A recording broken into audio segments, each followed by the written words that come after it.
샬롬. 오늘은 창세기 20장의 내용을 살펴보려 합니다. 20장의 사건은 앞서 12장에 있었던 바로와의 사건과 중복되는 내용입니다. 많고 많은 이야기들이 생략된 성경 안에 한 인물 아브라함에게 있었던 비슷한 사건을 두 번이나 기록해 주신 것에 대해 의문을 가져보셨나요?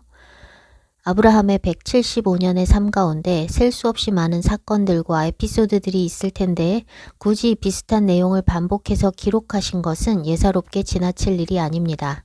성경의 1.1획이 떨어지지 않는다 하셨으니 성경 안에 기록된 어떤 것도 우연이 아니고 의도된 말씀입니다. 성경의 한 페이지 한 페이지에 기록되는 사건이나 인물은 분명한 목적 아래 기록된 것이니 이 두 개의 비슷한 사건을 통해 하나님께서 우리에게 말씀하시고자 하시는 것이 무엇인지 깊이 묵상해야 합니다. 무엇이든 반복하는 것은 중요해서 강조하기 위함입니다. 비슷한 내용이네 하고 그냥 지나치면 안 되는 것입니다. 완전히 똑같은 사건이 두 번 기록되는 경우도 많이 있습니다. 사무엘서와 열왕기의 내러티브는 역대기에서 다른 관점으로 다시 서술되고 있고 또한 이사야를 비롯한 선지서들에서 반복되기도 합니다. 공관복음도 같은 사건을 반복해서 기술하고 있습니다. 이런 반복은 그만큼 중요하다는 것을 의미하고 대부분 100% 일치하는 것이 아니라 약간의 관점의 차이가 존재합니다. 이 창세기 20장의 사건은 동일한 사건이 아니라 비슷한 두 건의 사건이고 공통되는 부분이 있지만 다른 부분도 존재합니다. 말씀 나누기 전에 먼저 기도하겠습니다. 주님, 오늘도 주님의 말씀 앞에 섭니다. 우리가 익숙하게 알고 있는 말씀들을 볼 때 우리의 고정관념이나 이미 들어온 정보들로 인해 주님의 놀랍고 오묘한 말씀에 눈이 가려지지 않게 도와주십시오. 언제나 어린아이와 같은 겸손한 마음으로 주님의 말씀을 대하기 원합니다. 안다고 착각하여 말씀을 향한 갈망이 사라지지 않게 도와주십시오. 스토리를 알고 지식을 쌓는 것이 아니라 매일 말씀 속에서 새로운 감동과 깨달음이 있게 해주시고 주님을 조금씩 더 알아가게 도와주십시오. 머리로 아는 것이 아니라 마음으로 주님을 느끼기 원합니다.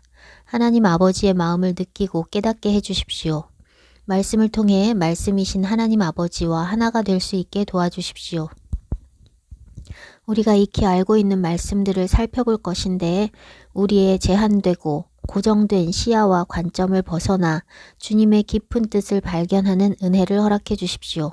오늘도 말씀으로 우리를 새롭게 하시고 결단하게 하시고 자라가게 하실 것을 기대하며 예수와의 이름으로 기도합니다. 아멘. 20장과 12장은 많은 부분이 공통적입니다.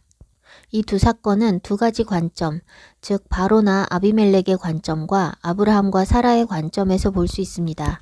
믿음을 고백한 그리스도인들은 믿음의 사람 아브라함의 관점에서 믿음으로 취해야 할 부분이 크지만 참된 믿음을 가지지 못하고 입술로만 믿음을 고백하고 있는 이름뿐인 크리스천이 대부분인 것을 생각할 때 아브라함의 관점에 앞서 바로와 아비멜렉의 관점에서 먼저 이 사건을 바라볼 필요가 있습니다. 불신자가 아니라 믿음 안에 살고 있다 해도 바로와 아비멜렉의 관점에서 취해야 할 부분이 분명하게 있기 때문에 먼저 그 부분을 살펴보려 합니다. 아브라함은 그가 머무는 땅의 왕이 사라의 아름다움으로 인해 자기를 죽일까봐 사라를 누이라고 속입니다. 그 땅의 왕이 하나님을 두려워하지 않기 때문에 자기를 마음대로 죽일 수 있다고 생각한 것입니다. 하나님을 두려워하지 않는 애굽의 바로로부터 하나님께서 건져주신 한 번의 경험이 있음에도 불구하고 그랄에서 또 한 차례 동일한 선택을 합니다.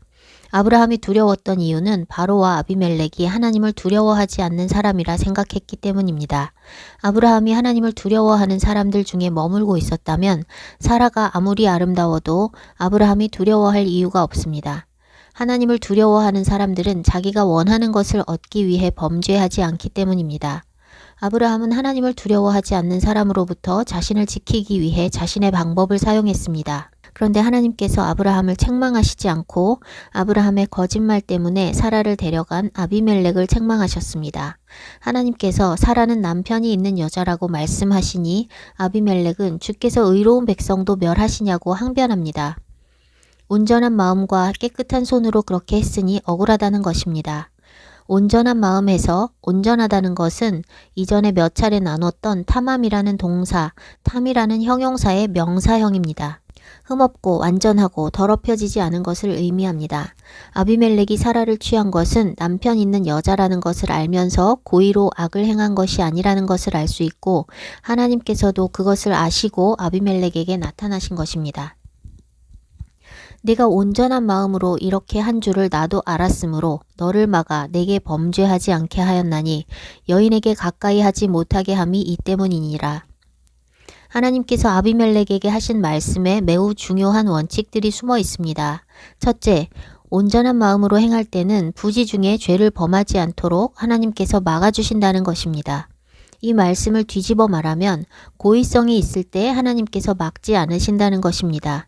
몰라서 죄를 짓는 일이 없도록 결백한 사람에게는 알려주시지만 악인 줄 알면서도 행하는 사람은 하나님께서 말씀해 주셔도 악을 행할 것이기 때문입니다. 좋은 사례가 성경에 있습니다. 다윗이 왕이 되기 전에는 하나님을 두려워하며 의롭게 행했는데 그가 왕이 되고 그의 왕국이 안정되자 그는 전쟁에 출전하지 않고 왕궁 옥상에서 거닐다가 한 여인이 목욕하는 것을 보았습니다. 그 여자에 대해 알아보라고 지시한 결과 햇사람 우리아의 아내라는 것을 알았습니다. 남편이 있는 여자라는 것을 알았으면 탐내지 말았어야 했는데 다윗은 고의로 왕의 권력을 이용하여 여자를 데려오게 했습니다. 그 여자가 부정함을 깨끗하게 했으므로 동침했다고 기록하고 있습니다. 월경이 끝나고 목욕한 것을 의미하는 것으로 보입니다. 월경 중에 있는 부정한 여인과 동침하는 것은 율법이 엄격하게 금하고 있는데 밧세바가 월경이 끝나 몸을 정결케 했으니 동침이 가능하고 또한 월경이 끝난 여인이 임신할 가능성은 희박하니 동침해도 문제될 것이 없다 생각했을 것입니다. 그러나 밧세바는 남편이 있는 여인이기 때문에 그녀를 범해서는 안 되는 것입니다. 그가 왕이라도 그것은 하나님 앞에서 죄악입니다. 하나님을 모르는 아비멜렉은 악의가 없었기 때문에 사라를 범하지 않도록 하나님께서 꿈을 통해 말씀하셔서 막아주셨던 반면 하나님을 경외하던 다윗은 신하를 통해 밧세바가 남의 아내라는 사실을 듣고도 데려오게 했으니 하나님께서는 다윗의 범죄를 막을 다른 방법을 취하지 않으시고 그가 범죄하도록 두셨습니다. 다윗이 아내로 취한 아비가일 역시 남편이 있는 여인이었지만 밧세바의 경우와는 전혀 다릅니다. 아비가일은 그녀의 남편 나발이 다윗과 그의 사람들에게 어리석고 악하게 행하여 모두 죽게 될 상황에 지혜롭게 처신하고 선을 베풀어 자기 집에 닥칠 재앙을 막았습니다. 다윗이 아비가일을 아내로 취한 것은 그녀의 남편이 죽은 뒤였고 그녀의 선행과 지혜를 높이 산 것으로서 정욕으로 취한 밧세바의 경우와는 다릅니다. 하나님께서도 그것에 대해서 책망하시지 않았습니다. 그런데 다윗이 남편 있는 여자를 탐하여 취한 것과 더 나아가서 그것을 덮기 위해 그 남편을 죽이는 것도 하나님께서 막지 않으셨습니다.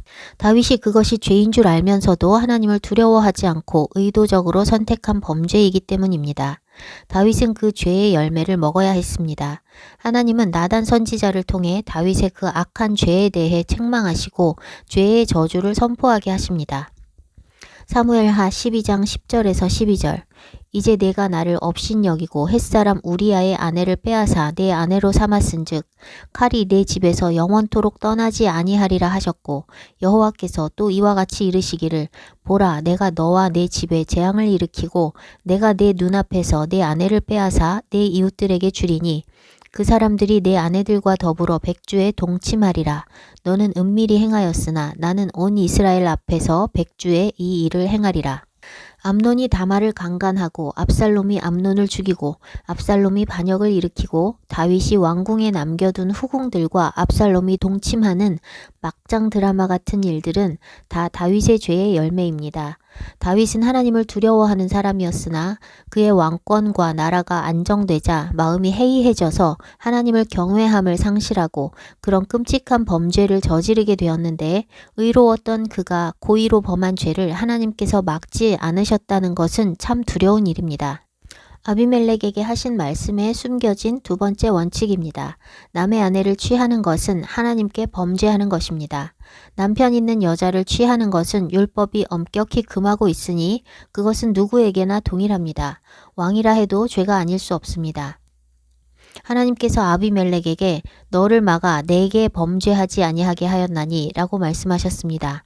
남편이 있는 사라를 취하는 것이 하나님께 범죄하는 것이라고 말씀하시는 것입니다.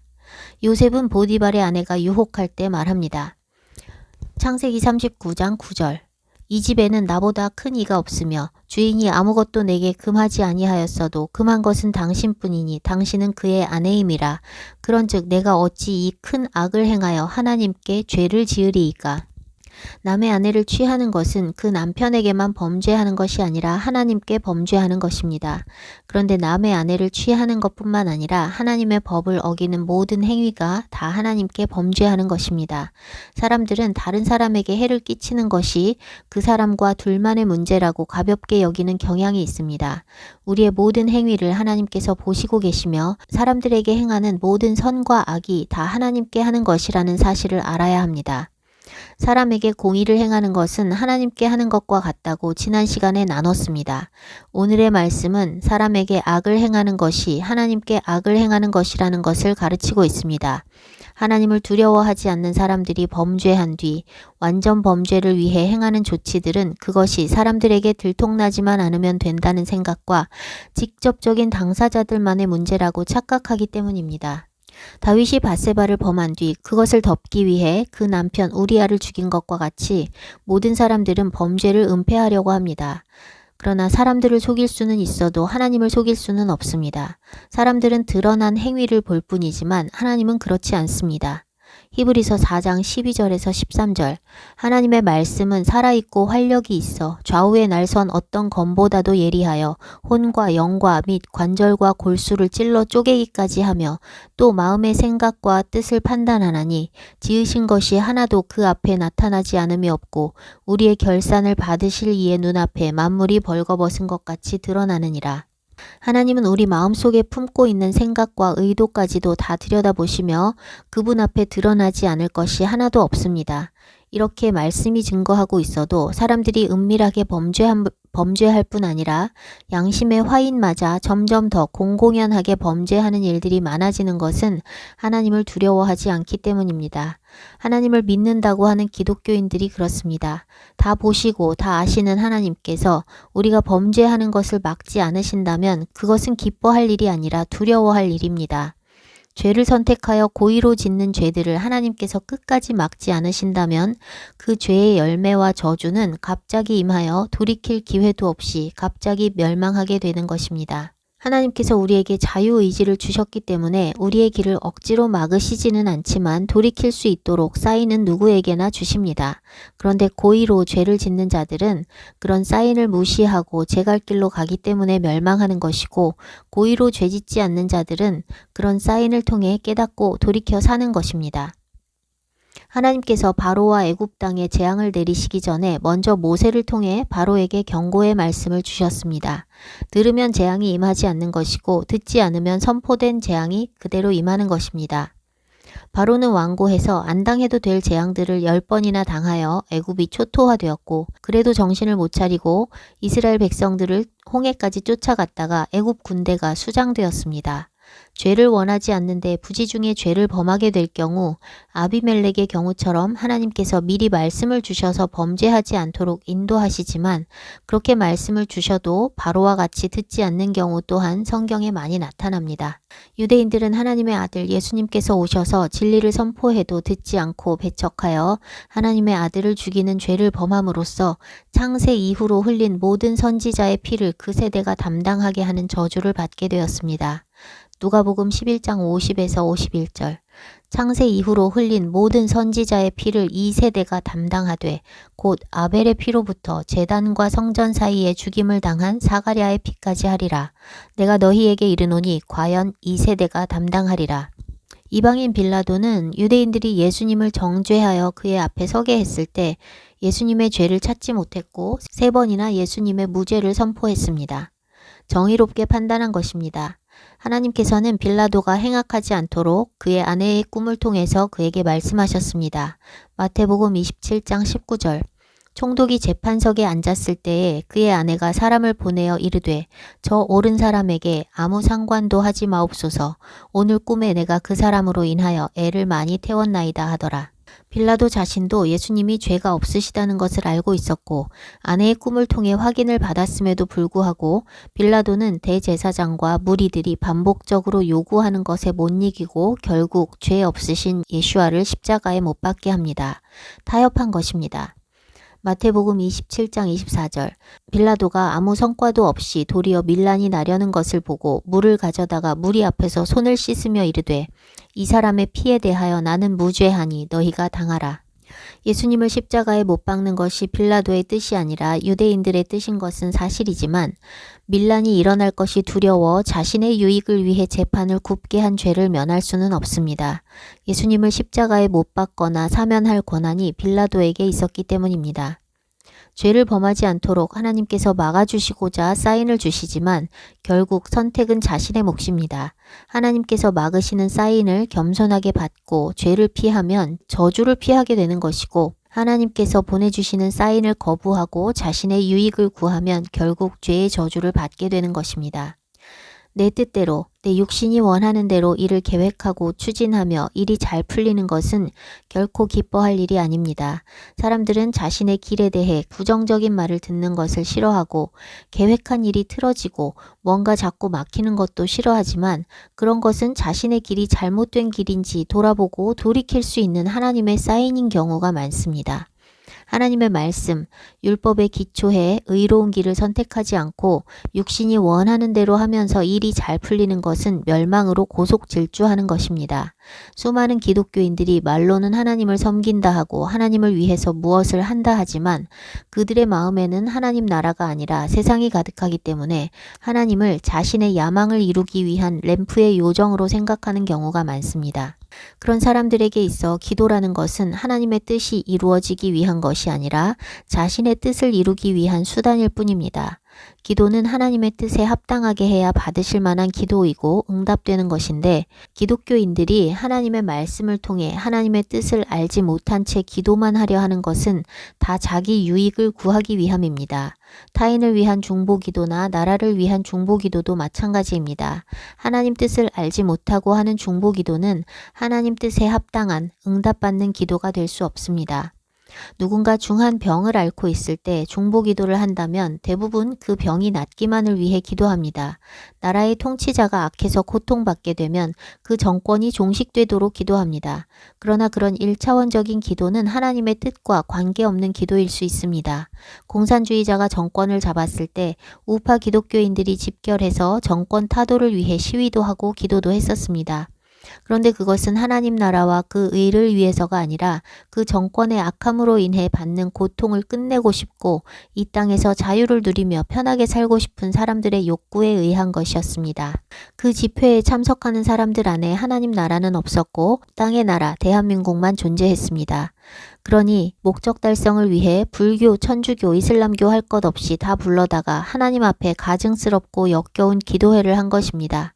나라를 위해 부처에게도 기도하고 알라에게도 기도해야 한다는 말이 집회 인도자 목사의 입에서 나왔습니다. 죄를 돌아보고 회개를 해도 부족한 마당에 목사라는 사람이 나라 회복을 위해 부처의 힘과 알라의 힘도 다 빌려야 한다는 말을 한다는 것은 그들의 목표는 하나님 나라의 회복이 아니라 땅의 나라의 회복에 있다는 것을 보여주는 단적인 증거이며 또한 오늘날 한국 교회의 부패와 타락을 보여주는 증거입니다. 하나님께서 이 나라를 악한 정권에게 내어주셨던 것은 이 나라 백성들이 악하기 때문입니다. 제가 2018년에 귀국한 뒤로 이런저런 일들을 통해 한국 사회의 여러 영역의 현실을 가까이서 보고 경험할 수 있었는데 정말 구석구석이 부패했고 악해서 하나님 보시기에 의롭다 할 만한 사람도 단체도 영역도 존재하지 않는다는 것을 알게 되었습니다. 관행이라는 이름으로 행해지는 불법이 만연했고 사람들 안에 법과 정의와 양심은 찾아보기가 어려웠습니다. 개개인이 그렇게 부패했기 때문에 악한 정권이 들어설 수밖에 없는 것입니다. 모든 사람들에게 있어 선과 악의 기준은 하나님의 말씀도 아니고 대한민국의 법도 아니며 자기 보기에 좋은 것입니다. 즉 자기에게 유리하면 선하고 불리하면 악한 것입니다. 정권이 악해도 정권이 돈을 주고 세금 감면해주고 자기 삶이 편해지면 그 정권을 지지하고 정권이 의로워도 돈 안 주고 세금 많이 내게 하고 개혁으로 인해 혜택과 복지가 줄어들면 그 정권을 비난합니다. 그게 우리나라 국민의 수준입니다. 기독교인들도 전혀 다르지 않습니다. 이기적이고 세상적이고 땅의 부귀영화만을 추구할 뿐 하나님 나라는 안중에도 없습니다. 하나님을 두려워하지 않는 것입니다. 하나님께서 지금 나를 보고 계시고 나의 모든 생각과 의도를 판단하신다는 것을 생각하지 않는 것입니다. 그러니 마음대로 죄를 범하고 죄에 대한 심판이 즉시 나타나지 않으니 무죄한 피를 흘리고 악을 행하는 데 빠르게 달려가는 것입니다. 죄의 열매를 바로 먹지 않는 것은 기쁜 일이 아니라 두려운 일입니다. 죄의 열매, 죄의 저주를 보는 것은 돌이킬 기회를 얻는 것이니 감사하고 기뻐해야 합니다.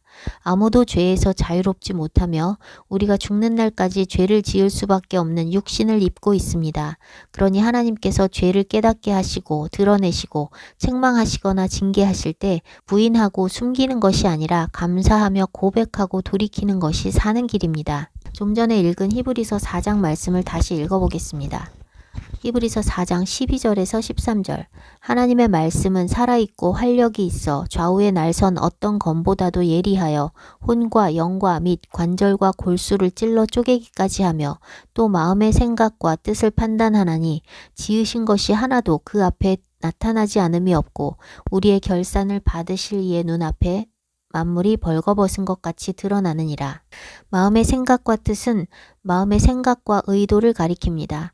여기서 혼과 영과 관절과 골수를 찔러 쪼개기까지 하며 생각과 의도를 판단, 분별하는 주체, 주어는 하나님이 아니라 하나님의 말씀입니다. 주어가 하나님이 아니라 하나님의 말씀인 것에 대해서 예전에 의문이 좀 있었습니다. 말씀이 곧 하나님이시니 말씀이라 하셔도 마찬가지이긴 합니다. 그런데 하나님께서 우리의 마음과 생각과 뜻을 판단하신다고 말하지 않고 말씀이 판단한다고 굳이 말씀하신 이유가 뭘까 하는 것입니다. 심판에 대해서도 예수께서는 말씀이 심판한다고 하셨습니다. 요한복음 12장 48절. 나를 저버리고 내 말을 받지 아니하는 자를 심판할 이가 있으니 곧 내가 한 그 말이 마지막 날에 그를 심판하리라. 이미 심판의 기준이 되는 법, 말씀이 다 선포되었기 때문에 예수님께서 친히 심판하실 필요가 없기도 하지만 굳이 내가 한 그 말이 마지막 날에 심판한다고 말씀하신 것도 히브리서 4장 말씀과 같은 맥락입니다. 히브리서 4장도 말씀으로 판단하시고 심판하시는 것에 대한 내용입니다.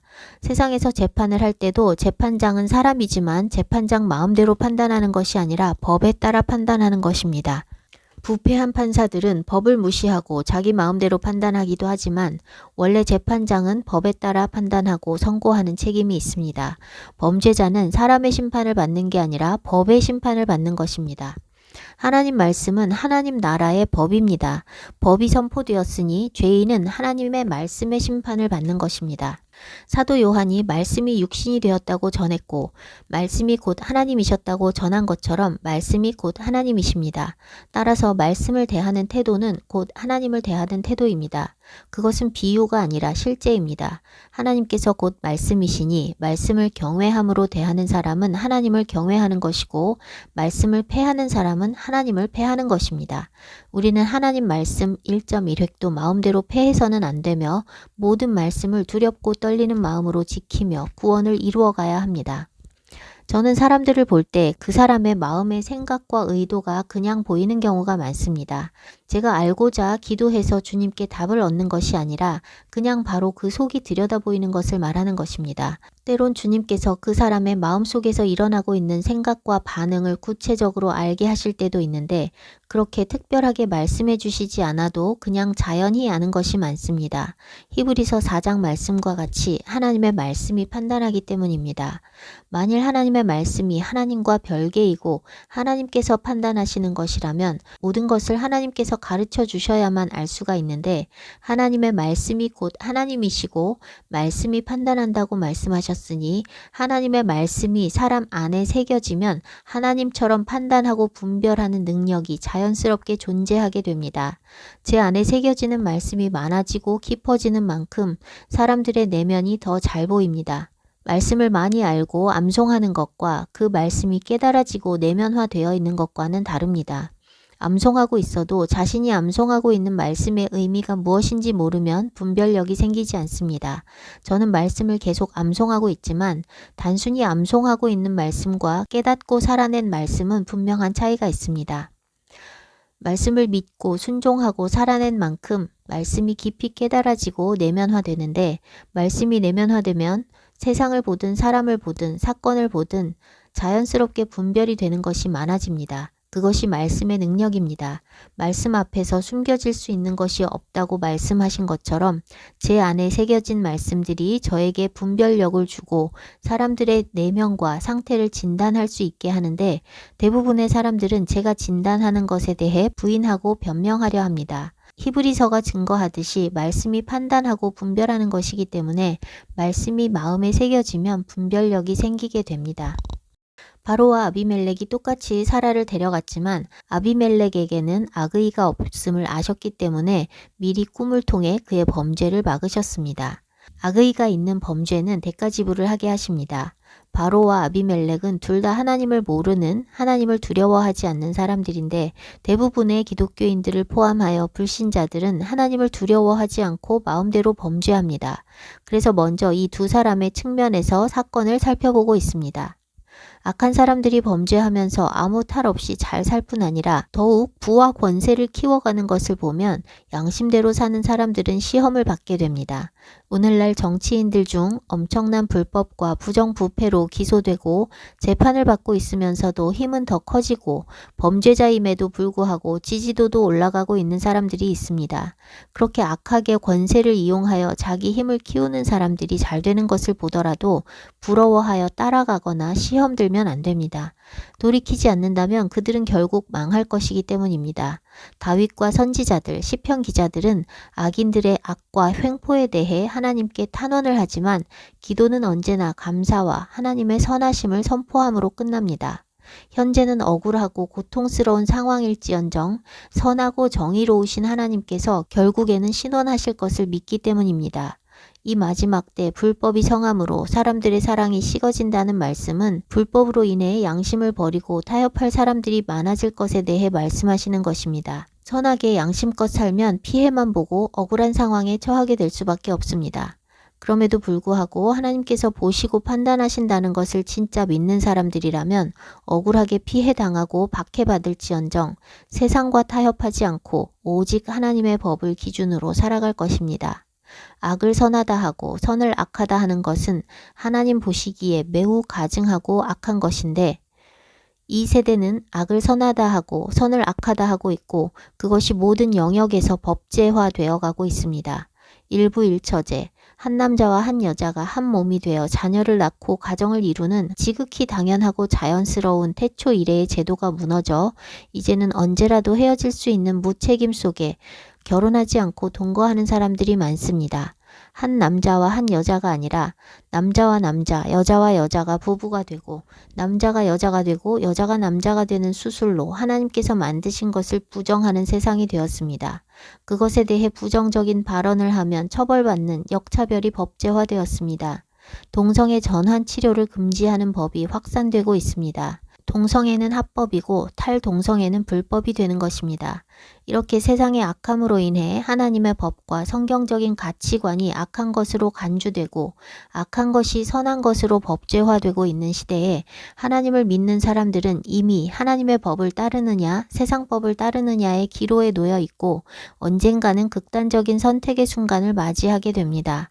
사실 세상이 지금과 같이 대놓고 악한 법을 만들어내지 않아도 우리의 매일의 삶 속에 양심과 하나님의 법이냐 내 이익과 욕구냐의 선택의 순간이 셀 수 없이 많이 존재합니다.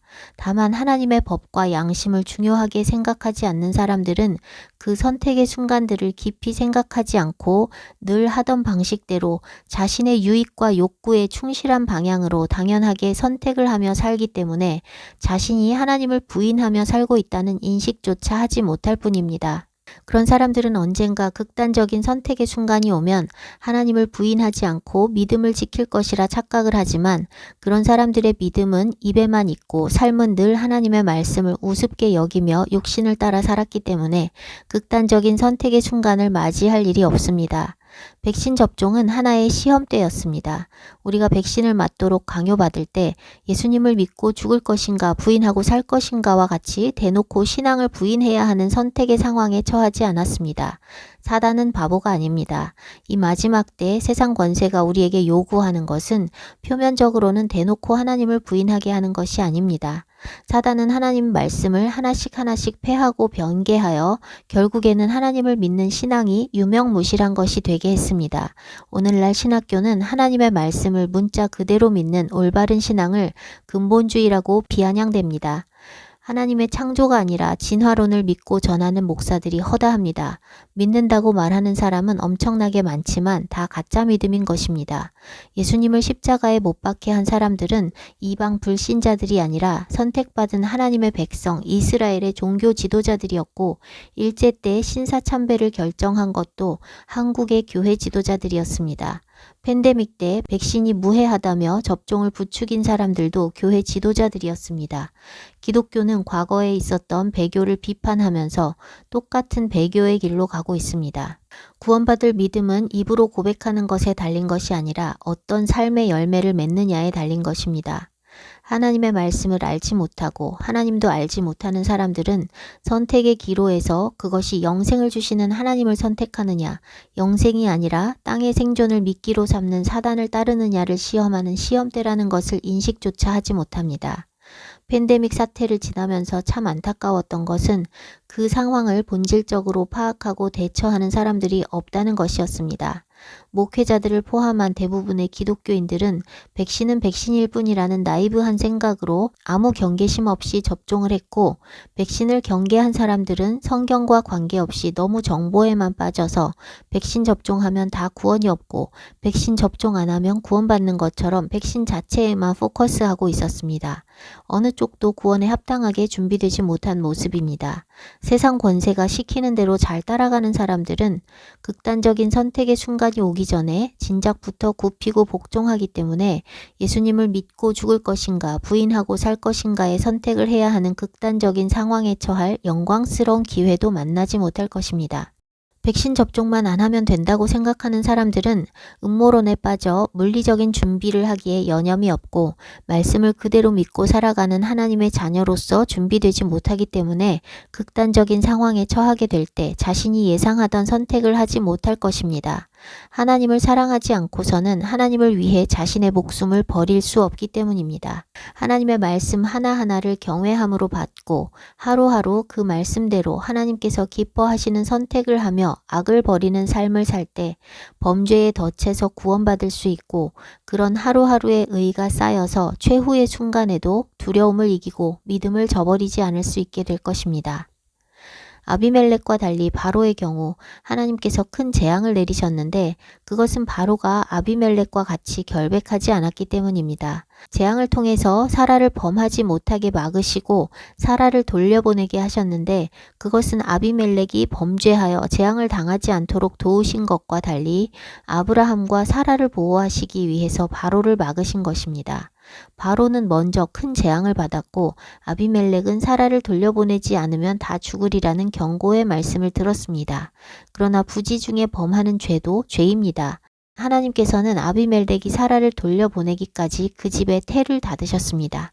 이제 이 사건을 아브라함의 관점에서 살펴봅니다. 두 사람의 마음의 생각과 의도에 따라 하나님께서 다르게 행하셨지만 결과적으로 둘 다 아브라함과 사라에 대해 범죄하지 않도록 막으셨는데 그 이유는 아브라함과 사라에게 있습니다.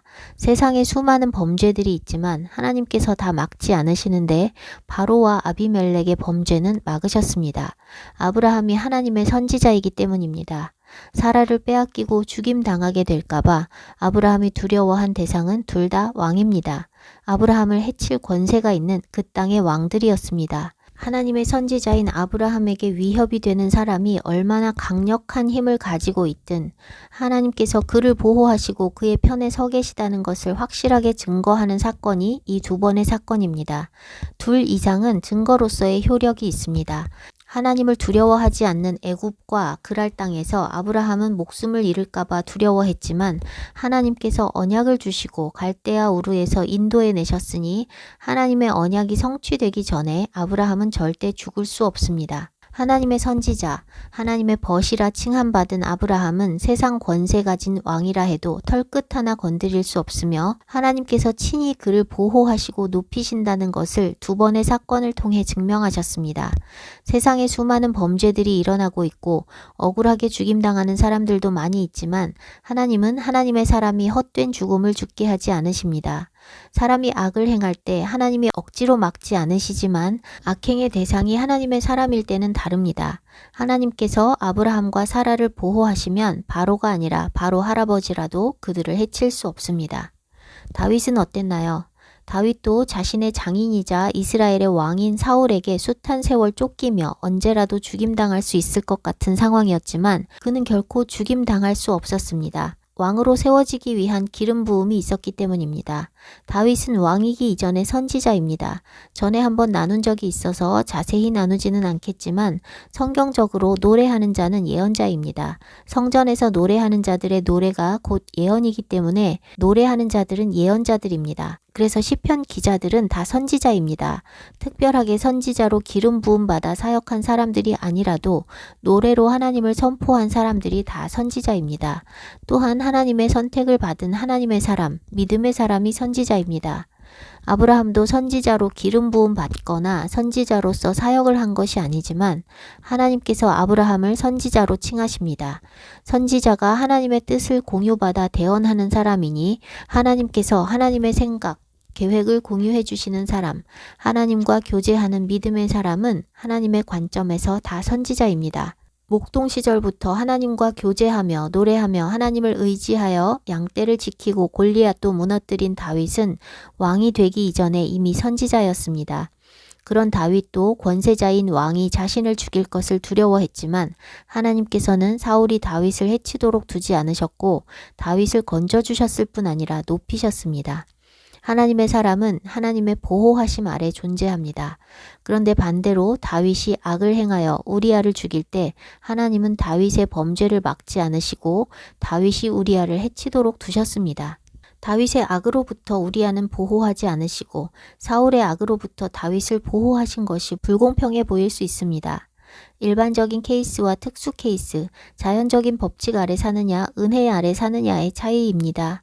하나님과 하나님의 말씀에 무지하여 오해하고 있는 하나님의 정의에 대해서 잠깐 설명하고 넘어가겠습니다. 말씀을 통해 하나님과 하나님께서 일하시는 방식을 바르게 이해하지 못하면 성경과 다른 자신만의 하나님을 만들어 그릇된 열심을 가지고 신앙생활을 하기 쉽습니다. 실제로 오늘날 교회는 하나님을 알지 못하여 우상숭배하듯 가짜 하나님을 섬기고 있습니다. 하나님께서 사람을 하나님의 형상으로 지으시고 자유의지를 주셨으니 사람의 행위를 억지로 주장하지 않으십니다. 하나님께서 창조하신 모든 만물이 하나님께서 설계하신 질서에 따라 움직이는 것이 자연의 질서입니다. 그리고 자연을 다스리도록 권세를 주신 존재가 사람입니다. 그런데 사람에게 자유의지를 주셨기 때문에 사람이 사람에게 악을 행하는 것이나 자연을 파괴하거나 창조 질서를 거스르는 모든 일들이 일어나고 있는 것입니다. 사람들은 악한 일을 당하고 나면 하나님의 정의와 공의를 의심합니다. 하나님께서 살아계시다면 어떻게 억울한 죽음, 억울한 강간, 억울한 사기를 당하게 하실 수 있느냐고 하나님을 원망하거나 하나님의 선하심을 의심하는 것입니다. 우리는 모두 악한 죄인으로서 피해만 입고 살아가는 것이 아니라 남에게 피해를 주기도 하면서 살아갑니다. 그런데 선악과를 먹은 죄인답게 자기 보기에 좋은 대로 판단하는 내로남불, 이중잣대를 가지고 살아가기에 자신이 행한 악에 대해서는 관대하고 남이 자기에게 행한 악에 대해서는 엄격합니다. 내가 억울하게 당하는 악을 하나님께서 막으시고 심판하셔야 한다면 내가 행하는 악도 막으시고 심판하셔야 하고 세상에 일어나는 모든 악을 막으셔야 합니다. 그럼 이 땅에 악행은 없을 것이나 자유의지 또한 없는 것입니다. 하나님께서는 세상 끝날까지 최후의 심판을 미루어 두셨고 그때까지 악의 근원인 마귀가 심판받지 않으니 모든 악이 허용되고 있습니다. 각 사람은 자기의 자유의지에 따라 선을 선택하거나 악을 선택하고 그에 대한 보응을 받게 됩니다. 모든 사람에게 자유의지를 주셨고 그것을 존중하시되 하나님께서 개입하심으로써 악을 막기도 하시고 은혜를 베풀기도 하시는데 아무 때나 누구에게나 개입하시는 것이 아닙니다. 하나님의 개입은 누구에게는 재앙이 되고 누군가에게는 복이 됩니다. 하나님께서 개입하시는 것은 의인을 위해서, 의인의 기도에 의해서, 공경 중에 주님을 찾고 부르짖는 기도를 통해서입니다. 하나님께서 특별하게 개입하시지 않으면 일반적으로 자연의 법칙과 순리에 따라 세상이 돌아갑니다. 그런데 의인의 삶은 자연의 법칙과 질서 아래 국한되지 않고 자연을 뛰어넘는 초자연의 역사들이 함께합니다. 아브라함과 사라가 애굽의 바로에게 해를 받지 않은 것은 하나님께서 초자연으로 바로에게 재앙을 내리셨기 때문이고 아비멜렉에게서 해를 받지 않은 것은 하나님께서 초자연으로 개입하셔서 아비멜렉의 꿈에 나타나셨기 때문입니다. 다윗이 사울에게서 해를 입지 않은 것은 하나님께서 초자연적으로 개입하셔서 사울에게 잡히지 않게 하셨기 때문입니다. 반면 다윗이 우리아를 해칠 때는 하나님께서 개입하시지 않았기 때문에 그 악이 그대로 일어난 것입니다. 우리아는 억울한 죽음을 당했지만 하나님께서 우리아는 사랑하지 않으셔서 우리아를 죽게 두시거나 다윗을 사랑하셔서 다윗은 악을 행해도 다윗의 편인 것이 아닙니다. 하나님께서 일반적으로 악에 개입하시지 않는 것처럼 우리아에게 행해지는 악에 개입을 안 하셨을 뿐입니다. 하나님께서 개입하시는 것은 앞서 언급한 대로 의인을 보호하시기 위해서 혹은 의인의 기도를 들으셔서입니다. 우리아는 억울하게 죽임을 당했지만 그 죽음과 관계없이 살아있는 동안 그의 행위에 따라 보응을 받게 될 것입니다. 다윗은 그의 믿음과 의로움으로 인해 하나님의 기름 부으심과 언약을 받았고 그가 고난 중에 늘 하나님을 의지했으니 그의 고난의 때에 하나님께서 개입하셔서 그를 지키시는 은혜가 임한 것입니다. 그럼에도 불구하고 그의 죄악은 하나님 보시기에 악했기 때문에 정의로우신 하나님은 그의 죄에 대해 꾸짖으시고 임할 저주에 대해 말씀해 주셨습니다. 누구는 죄 지어도 괜찮고 누구는 안 되는 이중잣대는 편향적인 사람들에게나 있는 것이지 하나님께는 선과 악의 기준이 동일하고 그 적용도 모든 사람에게 동일합니다. 하나님께서 개입하시지 않는 보통 사람들의 삶은 일반적인 자연의 법칙 아래 놓여 있어 기적이나 은혜를 바라기 어렵습니다. 이 땅은 아담의 범죄 이래로 저주 아래 놓였다는 사실을 모두가 잘 알고 있습니다. 땅을 경작하고 다스리는 자로 세움받은 아담과 그 후손은 죄의 열매로 인해 수고하지 않고 열매를 먹을 수 없게 됐습니다. 제가 텃밭 농사를 해보니 그 저주가 확실하게 느껴집니다. 산업화가 이루어진 뒤 지금은 소수의 사람들만 농사를 짓고 대다수의 사람들은 땅을 경작하는 것과는 완전히 거리가 먼 일들을 하며 살아가고 있어 땅이 받은 저주를 실감하기 어렵습니다.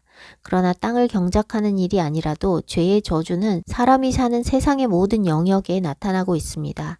다스리는 자로 부르신 사람이 타락하니 세상은 속임과 권모술수로 가득하고 수고해도 수고의 열매를 먹지 못하는 일이 많습니다.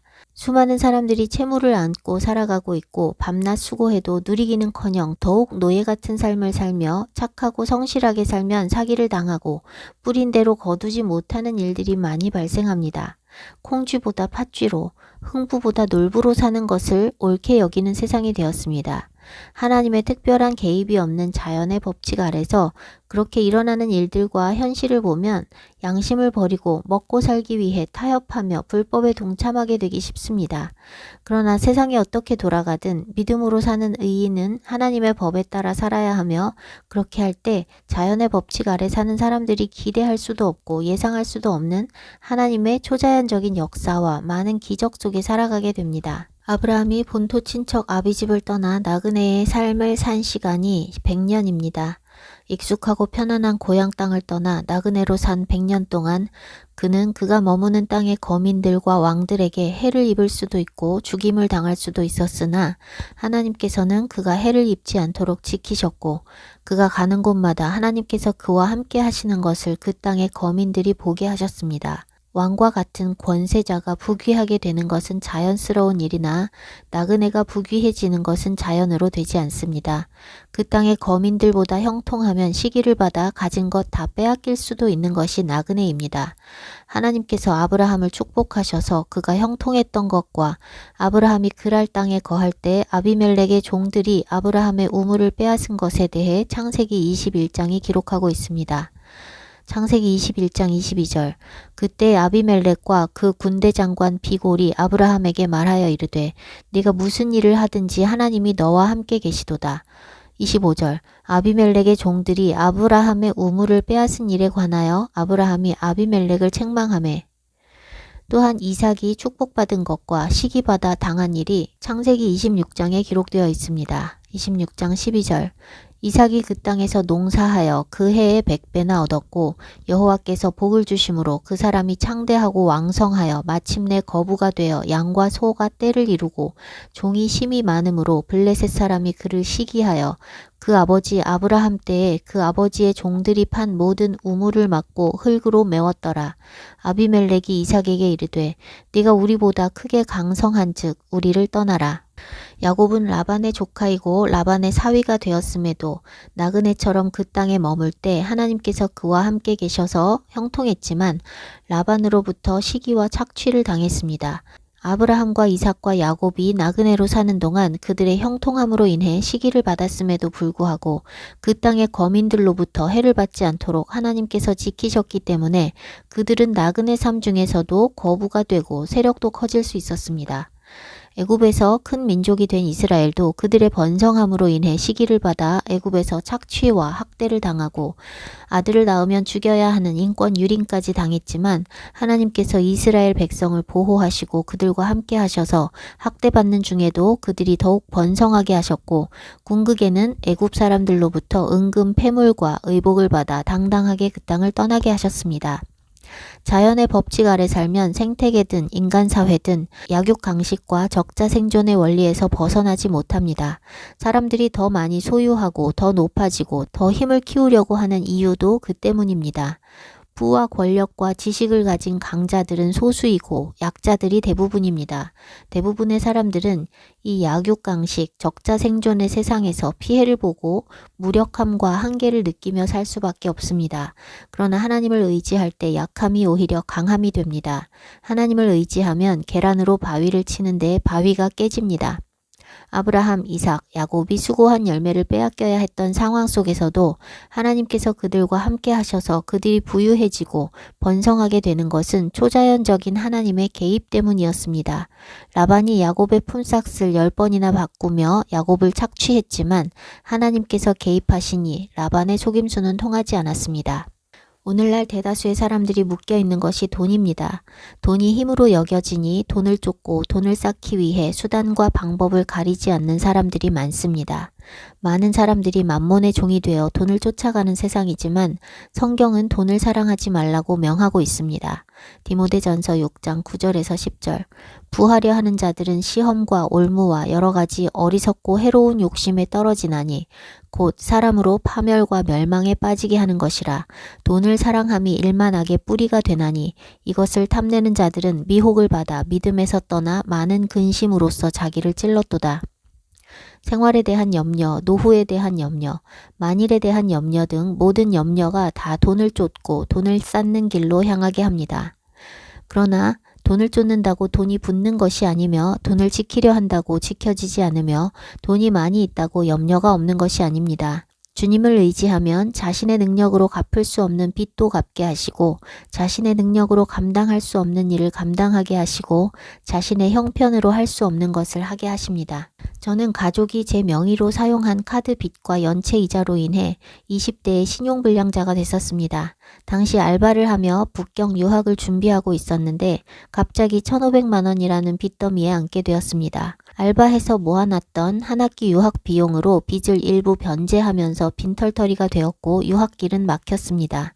대학 졸업 후 중국에 가게 되어 한 학기 어학연수를 경험한 뒤로 제 생전 처음으로 공부하고 싶다는 생각을 가지고 기대하며 알바를 해서 돈을 모았는데 다 털리게 됐을 때의 그 마음은 제 카드를 사용해 놓고 나 몰라라 하는 가족에 대한 원망과 유학을 포기해야 하는 상황에 대한 낙심으로 너무 괴로웠습니다. 당시에 저는 하나님을 떠나 있었지만 모태신앙인지라 절박한 상황에서만은 하나님께 부르짖곤 했는데 하나님의 은혜가 있었습니다. 북경에서 사업을 시작하려는 분을 만나게 되어 일할 수 있는 기회를 얻게 되었고 가진 것 하나 없이 일하기로 계약을 하고 먼저 학비를 받아 첫 학기 공부를 할 수 있었습니다. 또한 주님의 은혜로 한 학기 배운 중국어 실력으로 3학년으로 편입하게 되어 유학 기간을 단축할 수 있게 되었습니다. 일하기로 했던 곳은 상황이 달라져 일할 수 없게 되었고 남은 1년을 공부할 방법이 없었는데 기적적으로 학비가 마련되어 2년 만에 졸업하고 귀국할 수 있었습니다. 귀국해서 일을 할 때 혼자 살아갈 정도로만 벌었으니 빚을 갚을 능력도 없었지만 빚에 대해 거의 잊어버리고 살았습니다. 그런데 결혼과 동시에 주님께로 돌이켜 말씀도 읽고 기도하며 살던 어느 날 빚을 300만 원 정도만 갚으면 채무가 다 해결된다는 고지를 받았습니다. 당시에 그 정도의 재정은 가지고 있었기 때문에 요구된 금액만 변제하고 채무가 다 해결되었습니다. 요즘은 회생이라는 절차가 있어 채무가 많은 사람들이 채무 상환 계획을 작성해서 회생을 신청하고 승인받으면 부채를 일부 면제해주기도 하면서 채무를 상환할 수 있는 제도가 있는데 90년대에 제가 젊은 나이에 빚더미에 앉았을 때는 유학하려고 모은 약간의 돈을 변제하고 나서 뭘 어떻게 해야 하는지도 몰랐고 잊고 살았는데 신혼 때 제가 개인적으로 가지고 있던 재정으로 감당할 수 있을 만큼으로 탕감받아 하루아침에 채무에서 자유롭게 되었습니다. 주님의 은혜가 아니고 저는 있을 수 없는 일입니다. 생활과 학업과 사역에 필요한 모든 재정을 하나님께서 초자연적으로 공급하신 것은 다 기억하기도 어려울 만큼 늘 있는 일이었습니다. 전에도 나눈 적이 있지만 주님께서 저에게 초자연적으로 공급하기 시작하신 것은 제가 선교사로 떠난 이후도 아니고 전도사로 사역하기 시작한 뒤도 아니고 신학을 공부하게 하시기도 전입니다. 주님께서 말씀하셔서 제가 하던 일을 내려놓아 일을 통한 재정 공급이 끊어진 뒤 그것으로 인해 가정도 깨졌기 때문에 부양자도 없고 일을 안 해도 먹고 살 수 있는 재산이 있는 것도 아니니 그 즉시 자연적인 공급이 끊어져 생활이 불가능한 처지에 놓였습니다. 자연으로 안 되니 주님께서 초자연적으로 일하셨고 초자연적인 공급은 그때부터 지금까지 계속되고 있습니다. 하나님과 1대1로 교제하며 순종하고 있었지만 오직 주님만 의지하여 공급받는 초자연적인 삶으로 들어간 것은 주님께서 제게 일을 그만두라고 말씀하신 것에 순종함으로부터 시작된 것입니다.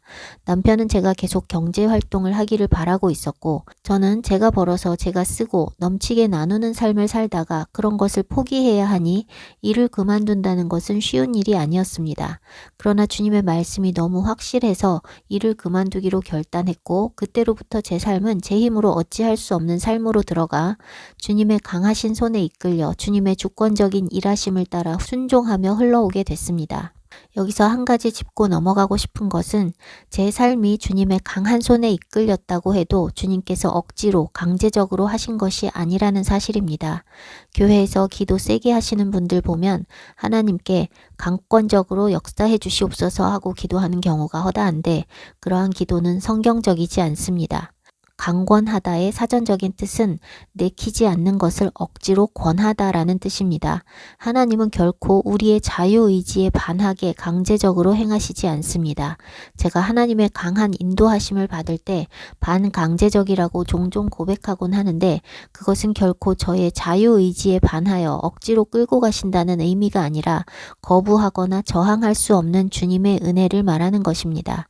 제 영혼은 언제나 주님께 순종하고 주님 뜻에 합하기를 간절히 소망하고 있는데 제 영이 생명을 향해 몸부림치며 나아가는 반면 타락한 제 육신은 저를 사망으로 끌어당기기 때문에 주님 말씀에 순복하는 것은 결코 쉽게 되는 일이 아닙니다.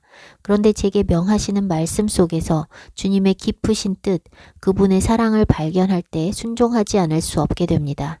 순종하여 그분과 하나 되고자 하는 열망이 순종하기 어려운 육신의 죄성을 훨씬 능가하기 때문에 주님의 강하신 인도하심에 이끌려 기쁨과 감사로 순종하게 되는 것입니다. 강한 인도하심이라는 것 자체가 주님께 주권을 드리고 주님을 기쁘시게 하고자 하는 마음이 있는 사람에게 있는 것이며 자원함으로 순종하기 때문에 계속되는 것입니다. 하나님께 주권을 드리지도 않고 자원하여 순종할 의사도 없는데 하나님께서 강권하시면 자신의 의지와 상관없이 자동으로 순종하게 될 거라고 착각하고 있는 사람들이 있습니다. 순종과 불순종은 전적으로 자신의 의지에 따른 것이며 하나님께서 내 의지에 상관없이 일하시는 경우는 없습니다. 한글 성경에서 하나님께서 주체가 되시는 경우에 강권하다라고 번역된 구절이 있지만 그것은 사람들이 오해하고 있는 의미와는 다릅니다. 고린도후서 5장 14절 그리스도의 사랑이 우리를 강권하시는도다. 우리가 생각하건대 한 사람이 모든 사람을 대신하여 죽었은즉 모든 사람이 죽은 것이라. 여기서 강권하다라고 번역된 헬라어는 수네호입니다. 굳게 붙잡다, 뭔가 떨어지지 않도록 꽉 잡다, 제한하다 등을 의미합니다.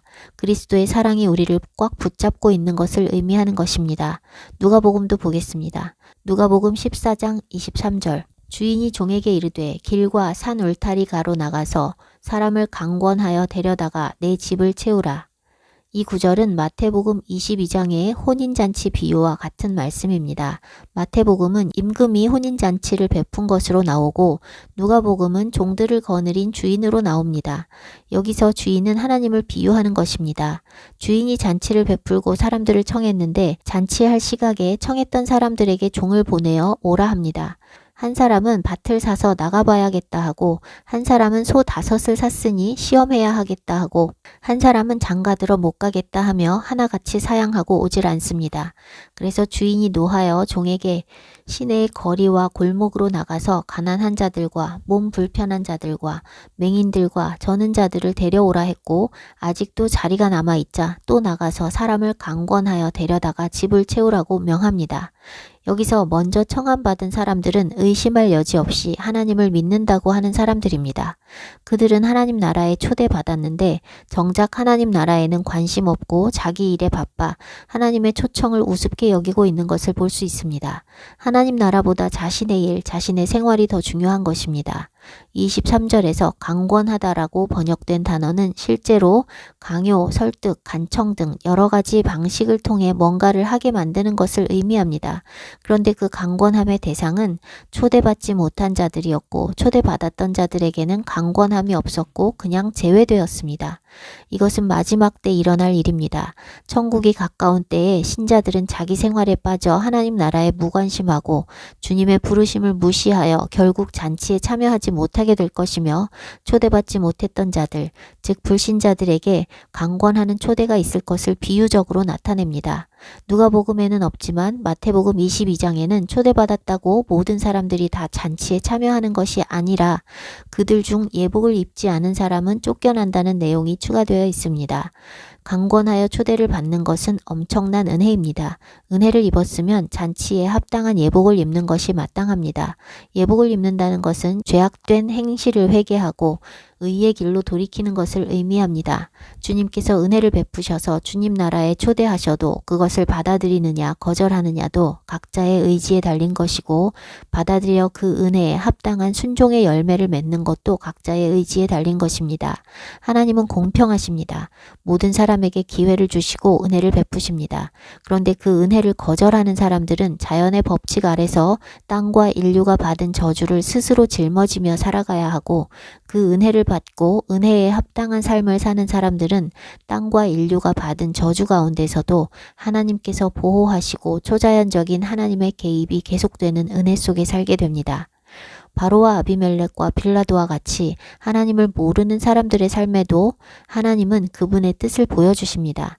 땅의 모든 사람이 다 주님의 피조물이니 주님께서 그분의 뜻을 모든 사람에게 그들이 알 수 있는 방식으로 말씀해 주시며 하나님의 초자연적인 개입과 은혜는 누구에게나 있습니다. 다만 그분을 인정하고 믿는 사람은 그런 은혜와 초자연적인 역사를 통해서 그분께로 나아가고 대부분의 사람들은 하나님께서 행하시는 일들을 우연으로 여기고 믿지 않아 자연의 법칙 아래 갇혀 삽니다. 자연이냐 초자연이냐, 내 힘으로 버티고 사느냐, 은혜 아래 들어가느냐는 각자의 선택입니다.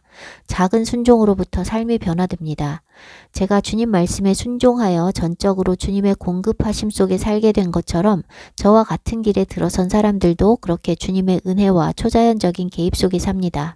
지난번 간증에 나눴던 큰 자매님은 움켜쥐고 있던 재정을 비우라는 말씀에 순종한 뒤로 계속해서 초자연적인 공급과 은혜가 있습니다. 가족의 집에서 독립하시라고 제가 2년 반 전부터 권했고 본인이 돼지우리라고 할 만큼 집이 너무 많은 짐들로 가득해서 벗어나고 싶어 하시면서도 믿음도 없고 용기가 없어 엄두를 못 내셨었습니다.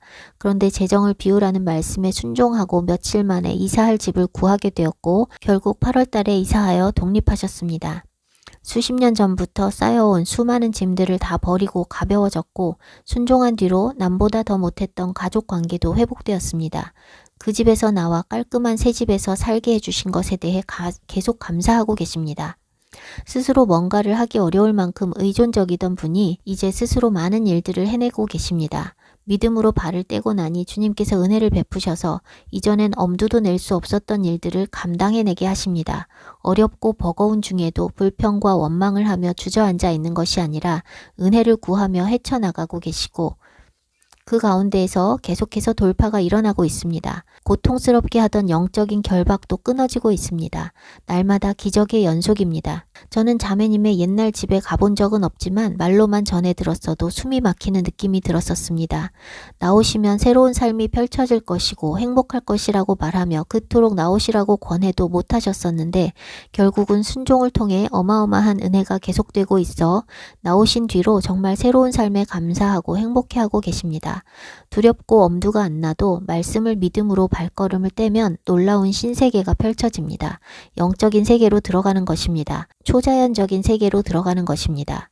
이전의 결박들로부터 자유케 되고 주님께서 주권적으로 일하시고 보호하시고 공급하시는 초자연의 삶으로 들어가게 됩니다. 자매님께서 움켜쥐고 있었던 재정을 비워내고부터 생각지도 못한 공급이 계속되고 있습니다. 원망하고 불평하는 습관이 있었는데 지금은 감사하는 마음과 믿음이 생겨서 언어도 바뀌셨고 인색함을 버리고 아낌없이 드리기 시작했습니다. 작은 순종을 통해 하나님께서 매우 신속하게 일하셔서 자매님의 삶에 급작스러운 돌파와 변화가 있는 것을 보며 저 자신도 입이 쩍쩍 벌어졌습니다. 재정을 비워내셔야 한다는 것을 전해야 한다는 감동이 있었을 때 정말 하기 싫었지만 그것이 자매님을 살리는 길이기 때문에 순종했는데 만일 제가 순종하지 않았다면 제가 받을 형벌이 어떤 것일지 아찔합니다. 주님의 말씀이 임할 때 육신은 하고 싶지 않지만 하나님의 말씀 안에 담긴 하나님의 사랑과 긍휼로 인해 거부할 수가 없습니다. 작은 자매님은 주님께 주권을 드리고 말씀을 받기 시작하면서 내면에 여러 가지 돌파와 변화들이 있어 완전히 새로운 피조물이 되셔서 제가 처음에 만났던 그분과 동일 인물로 보이지 않을 정도입니다. 말씀을 믿고 말씀이 새겨지니 정체성이 회복이 되고 담대해지고 당당해지셨습니다. 내면뿐 아니라 실제 생활에 있어서도 돌파와 변화들이 있어서 수십 년 장롱 면허의 두려움을 깨고 차를 사서 담대하게 운전을 하고 다니시고 월세살이 하시다가 집도 사서 리모델링을 마쳤고 며칠 전 입주하셨습니다. 집을 산 것도 말씀에 반응하여 믿음으로 취한 결과이고 차를 산 것도 시골로 이사하기 위한 과정이며 믿음의 반응입니다. 작은 자매님 또한 생각지도 못한 초자연적인 공급과 기적들이 계속되고 있습니다. 솔로몬이 초막절에 성전을 봉헌했던 것과 같이 곧 있을 초막절 기간 동안 작은 자매님의 새 집을 봉헌하며 초막절을 보내라는 마음을 주셨습니다. 미혹에서 벗어난 지 얼마 안 된 젊은 부부는 진리의 말씀이 들어가자 신속하게 말씀에 반응하며 짧은 시간에 엄청난 변화가 있었습니다. 말씀에 반응하여 안식일과 절기를 지키기로 했고 말씀에 반응하여 재정 전부를 드렸고 말씀에 반응하여 가족의 지원을 내려놓았고 말씀에 반응하여 도시에서 음식점을 오픈하려던 생각을 내려놓고 시골로 이주했습니다. 결단하고 재정을 드리자 주님께서 곧바로 재정을 채워주셨고 도시에 대한 계획을 내려놓자 시골로 이사 직후 적절한 음식점 자리를 찾게 하셔서 바로 음식점을 오픈하게 하셨습니다. 지금은 오픈한 지 얼마 안 된 시골 음식점에 보기 힘든 매출을 올리고 있습니다. 장사가 안 되던 초기에 불안과 염려를 주님께 맡기고 모든 상황 속에 주님의 뜻을 구하며 믿음으로 반응하니 이제 많은 손님들로 눈코 뜰 새 없이 바쁜 상황에서 훈련되고 있습니다. 재정의 축복은 따라오는 것일 뿐 축복의 본질은 물질이 아니라 영적인 것입니다. 말씀을 믿고 말씀에 반응하여 말씀에 순종하는 젊은 부부의 삶에 일어나는 변화와 돌파의 속도를 보며 참 놀랍고 감격스럽습니다. 주님께서는 우리 각 사람의 반응에 따라 행하십니다. 느린 사람에게는 느리게, 빠른 사람에게는 빠르게, 사모하는 사람에게는 많이, 사모하지 않는 사람에게는 적게 우리의 그릇과 반응에 따라 행하십니다. 아브라함과 이삭과 야곱과 그 자손 이스라엘과 함께 하시는 하나님의 축복이 오늘날 우리의 삶에도 동일하게 있기 위해서는 먼저 말씀을 있는 그대로 믿음으로 취하고 순종해야 합니다. 말씀을 들을 때는 다 좋다고 아멘하지만 실제 삶으로는 말씀과 전혀 다른 선택을 하는 것이 오늘날 기독교인들의 믿음의 실상입니다. 삶에 하나님의 초자연적인 역사와 개입이 있느냐 없느냐는 내가 말씀을 믿느냐 안 믿느냐에 달려 있습니다. 아브라함에게 반복적으로 일어난 사건이 아브라함에게는 어떤 메시지가 될까요? 하나님을 두려워하지 않는 세상의 왕들도 두려워할 필요가 없는 것입니다. 하나님께서 사람들의 악행을 막지 않으시고 일어나게 두시지만 하나님의 선지자에 대한 악행은 보고만 계시지 않습니다. 하나님께서 언약을 맺으신 당사자가 누군가의 손에 해를 받도록 두실 수 없습니다. 하나님께서 아브라함과는 언약을 맺으셨지만 나와는 맺지 않은 거 아니냐는 질문이 있을 수 있습니다. 하나님의 말씀을 문자 그대로 믿음으로 취하는 사람은 믿음으로 아브라함의 자손이 된 것이니 아브라함과 맺으신 언약이 곧 나와의 언약이 되고 아브라함이 받는 복은 내가 받을 복이 됩니다. 그것은 말씀에서 일관적으로 증거하고 있는 것이고 말씀을 믿고 걸어온 저의 삶이 증거하고 있고 이제는 저와 함께 걷고 있는 성도들의 삶이 증거하고 있습니다. 열심히 성실하게 일하며 살아도 풀리지 않고 사건이 계속 터지고 수습만 하며 살아가는 사람들이 있습니다. 하나님을 찾고 하나님을 의지해야 하는 사인인데 자신의 힘으로 버티며 하나님께 나아가지 않으면 갈수록 힘들어질 뿐입니다. 일이 계속 안 풀리고 계속 사건이 터지면 멈춰서서 돌아보고 가던 길이 잘못된 것인 줄 깨달아야 하는데 개의치 않고 가던 길 계속 가는 사람들을 보면 안타깝습니다. 반면에 고생스러운 삶을 살아도 결국은 잘 되는 사람들이 있습니다. 하나님께 삶을 맡긴 사람들입니다. 하나님께 삶을 맡긴다고 삶이 쉬운 것은 결코 아닙니다. 오히려 겉으로 보기에는 삶이 순탄하지 않고 고생스러운 모습이지만 결국 모든 것이 다 복이 되고 평안과 안식과 기쁨이 있습니다. 뭔가 불편한 일이 발생했어도 보이는 것이 전부가 아니라 나에게 복이 되게 하실 그럴 만한 이유가 있음을 믿고 하나님의 선하심을 믿기 때문에 평안을 누릴 수 있습니다. 정신 승리는 힘든 상황 속에서 사실과 다른 것을 믿음으로써 위안을 받으려는 것이고 하나님의 자녀에게 모든 것이 복이 된다는 것은 진리입니다. 찬송가 338장은 믿음으로 산 사람의 믿음의 고백입니다. 내 주를 가까이 하게 함은 십자가 짐 같은 고생이나 내 일생 소원은 늘 찬송하면서 주께 더 나가기 원합니다. 내 고생하는 것 옛 야곱이 돌베개 베고잠 같습니다. 천성에 가는 길 험하여도 생명길 되나니 은혜로다. 주님 따라가는 길은 고생이 충만한 삶입니다. 그래서 거듭나지 못한 신자들은 주님 따라가는 길을 엄두내지 못합니다. 그러나 그 길은 걸어도 되고 안 걸어도 되는 옵션이 아니라 반드시 걸어야 하는 길입니다. 그 길 끝에만 생명이 있고 구원이 있기 때문입니다. 아브라함과 이삭과 야곱의 삶은 결코 편안하고 걱정할 것 없는 삶이 아니라 오히려 고생스러운 삶이었고 언제 무슨 일을 겪을지 알 수 없는 삶이었습니다. 나그네 삶이기 때문입니다. 언제 무슨 일이 닥칠지 알 수 없어도 평안할 수 있는 것은 하나님의 언약 안에 있어야만 가능합니다. 미래의 불확실성으로 인해 사람들은 안전장치를 겹겹이 만들고 살지만 그것으로 안전할 수 없고 평안할 수도 없습니다. 무슨 일이 있을지 몰라도 주님을 신뢰하면 주님께서 지키실 것을 믿으니 평안할 수 있습니다. 찬송가 488장입니다.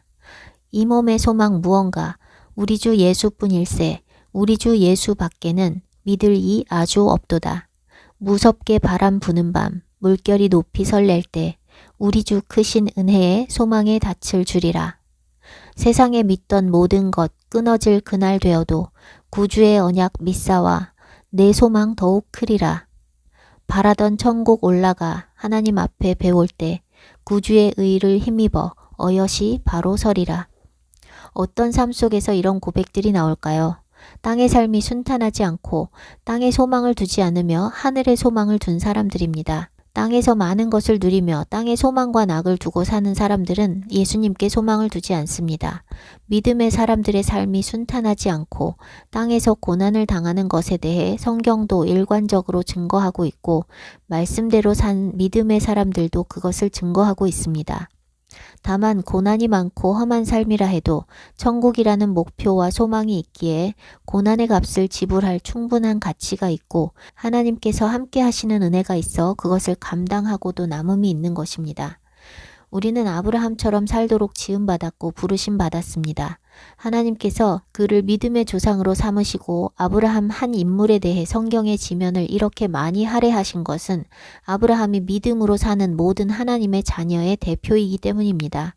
믿음의 사람이 걸어야 할 길, 지켜야 할 법도, 받을 축복은 아브라함의 이야기에 다 녹아있고 그의 아들 이삭, 이삭의 아들 야곱, 야곱의 자손 이스라엘의 이야기에 다 녹아 있습니다. 아브라함과 이삭과 야곱과 이스라엘의 이야기가 바로 우리의 이야기가 되어야 합니다. 구약은 하나님과 아브라함의 자손 이스라엘의 언약이고 신약은 하나님과 아브라함의 또 다른 자손과의 언약입니다. 또 다른 자손이란 성경에 말씀하신 대로 믿음으로 말미암은 하나님의 백성입니다. 믿음으로 하나님의 백성이 된 사람들은 다 아브라함의 자손이 되는 것입니다. 아브라함이 하나님 아버지를 예표하는 인물이니 아브라함의 자손이 된다는 것이 곧 하나님의 자녀가 되는 것을 의미합니다. 예수님의 비유에서 거지 나사로가 죽어서 아브라함의 품에 안겼습니다. 아브라함은 하나님을 예표하는 인물이기도 하고 믿음의 사람의 대표이기도 합니다. 아브라함보다 먼저 태어나서 의롭게 살다 간 셋, 에녹, 무두셀라, 노아, 셈 같은 많은 사람들이 있음에도 나사로가 아브라함의 품에 안겼다고 하는 것은 그가 하나님 아버지를 상징하고 믿음의 조상의 대표이기 때문입니다. 의도하든 의도하지 않든 믿음으로 말미암은 사람들은 아브라함의 자손이라 칭함을 받습니다. 그러니 믿음의 사람이라면 아브라함의 삶과 무관하게 살 수 없습니다. 하나님께서 친히 믿음의 조상으로 삼으신 아브라함의 삶으로부터 배우지 않는 사람이 믿음의 사람이 될 수는 없습니다. 아브라함의 이야기는 우리에게 주신 교과서입니다. 아브라함의 자손은 약속의 아들 이삭을 통한 이스라엘과 약속으로 말미암지 않고 육신으로 난 하갈의 아들 이스마엘의 후손과 그두라의 자손들이 있습니다.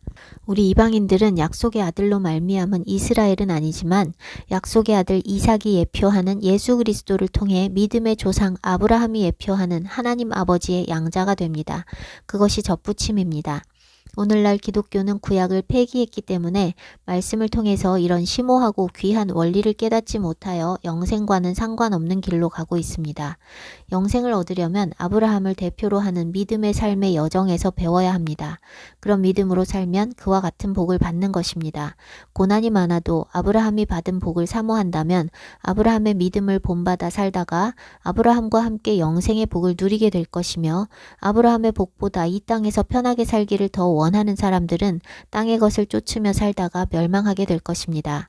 아브라함이 연약하여 두려워함으로 두 번의 비슷한 사건을 겪었지만 하나님께서는 그가 두려워할 필요가 없다는 것을 그 두 번의 사건을 통해 증명해 주셨습니다. 우리는 아브라함의 삶 속에서 그가 받은 고난과 축복의 두 가지 측면을 다 볼 수 있어야 합니다. 고난을 계속해서 만나는 것은 사실이나 하나님께서 그를 선지자로 여기셨고 그를 축복하는 자를 축복하고 그를 저주하는 자를 저주한다 약속하셨으니 아브라함에게 해를 끼치는 자는 저주를 받게 되며 아브라함은 어디에 있든 하나님의 보호하심 안에 있으며 두려워할 필요가 없습니다. 우리가 믿음으로 살면 동일한 은혜가 임합니다. 10월 4일 저녁부터 하루는 나팔절이고 13일 저녁부터 하루는 속죄일입니다. 10월 18일 저녁부터 7일간 초막절이고 8일째는 성회로 모이는 8일간의 절기가 시작됩니다. 나그네 삶 속에는 위험과 고난과 두려움이 충만하지만 이스라엘 백성이 40년 동안 광야를 걸을 때 하나님께서 그들의 피난처, 안식처가 되어주셨던 것을 기념하며 초막절은 텐트를 치고 밖에서 머무는 절기입니다. 위험 가득한 광야에서도 하나님께서 함께 하시면 아무것도 두려워할 필요가 없으며 하나님의 임재가 가장 안전한 피난처가 됩니다. 그런 하나님의 보호하심과 은혜와 초자연적인 일하심 속에 살아가기를 사모하시고 아브라함의 삶을 믿음으로 취하시기를 축복합니다.